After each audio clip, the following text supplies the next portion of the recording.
bayanihan way expressive of our nature as Filipinos. We shall seek not scorn dialogue, listen respectfully to contrary views, be open to suggestions coming from hard thinking and unsparing judgment, but always from us, Filipinos. We can trust no one else when it comes to what is best for us. Past history has often proven that.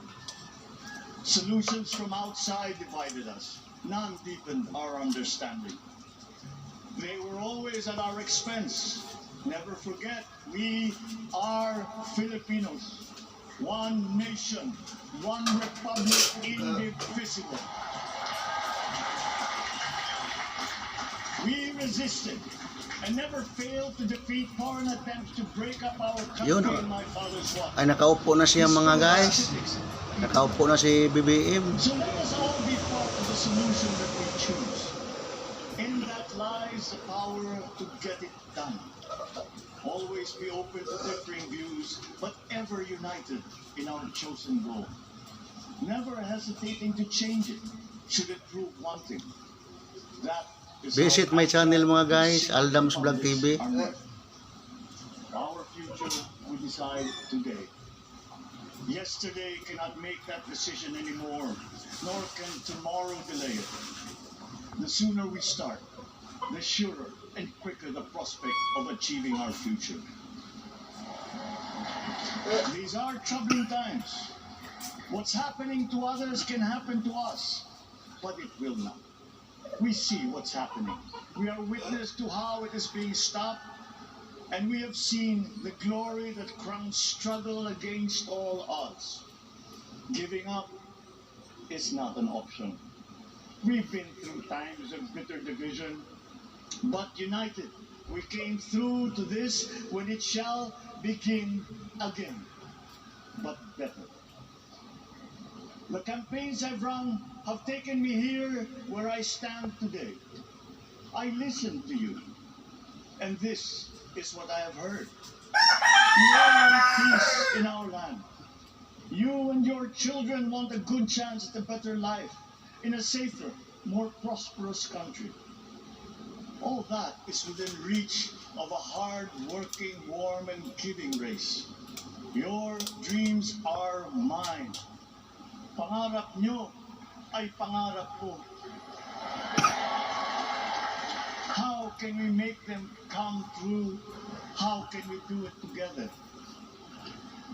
But I will take it as far as anyone with the same faith and commitment can, as if it depended entirely on himself.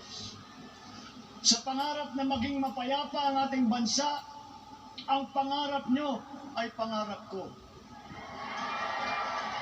Sa pangarap na maging maunlad ang ating bansa, ang pangarap nyo ay pangarap ko. At sa pangarap na maging mas masinang ang kinabukasan natin at ng ating mga anak, ang pangarap nyo ay pangarap ko. We are presently drawing up an expansive, all-inclusive plan for economic transformation. We will build that better by doing things in the light of the experiences that we have had, both good and bad.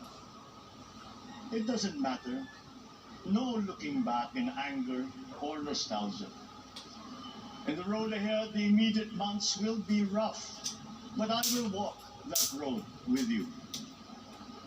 The pandemic ravaged bigger economies than ours. The virus is not the only thing to blame. What had been well built was torn down. We will build it back better.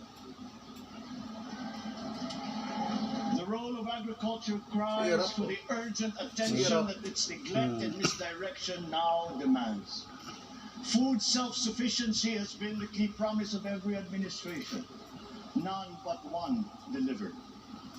There were inherent defects in the old ways and in recent ways too. The trade policy of competitive advantage made the case that when it comes to food sufficiency, a country should not produce but import what other countries make more of and sell cheapest. Then came Ukraine.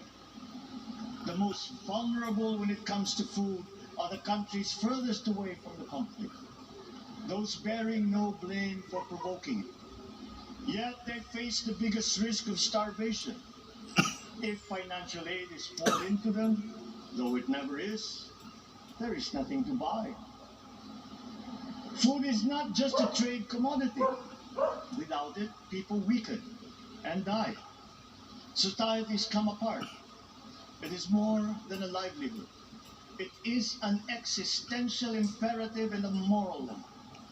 An agriculture damaged and diminished by unfair competition will have a harder time, or will have no prospects at all of recovering. Food sufficiency must get the preferential treatment the richest free trade countries always gave their agricultural sectors. Their policy boils down to don't do as we do. Do what we tell you to. I am giving that policy the most serious thought if it doesn't change or make more allowances for emergencies with long-term effects. There is a parallel problem in our energy supply.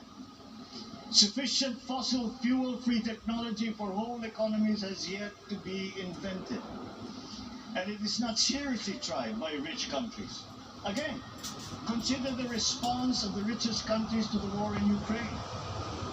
Surely, a free world awash with oil can assure supplies. Or we will find a way. We are not far from oil and gas reserves that have already been developed. What we teach in our schools, the materials used must be rethought. I am not talking about history. I'm talking about the basics, the sciences, sharpening theoretical aptitude and imparting vocational skills, such as in the German example, alongside the national language, with equal emphasis and facility in a global language, which we had and lost. Let us give OFWs all the advantages we can for them to survive and to thrive. Our teachers from elementary up are heroes fighting ignorance with poor paper weapons. We are condemning the future of our race to menial occupations abroad. Then they are exploited by traffickers. Once we had an education system that prepared coming generations for more and better jobs. There is hope for a comeback. Vice President and soon-to-be Secretary of Education, Sara Duterte Carpio, will fit that mission to a T. Wala. We won't be caught on Likado yung mga ano nito, likado yung mga UP student. We never got over the pandemic of poor, if any, free public health. The last major upgrade of a public health system, exemplified by the resources poured into PGH, predates the current shambles by 3 generations.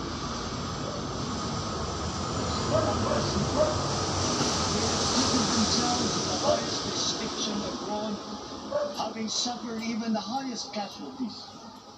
With the same exemplary dedication at home, they just got by. They are out there because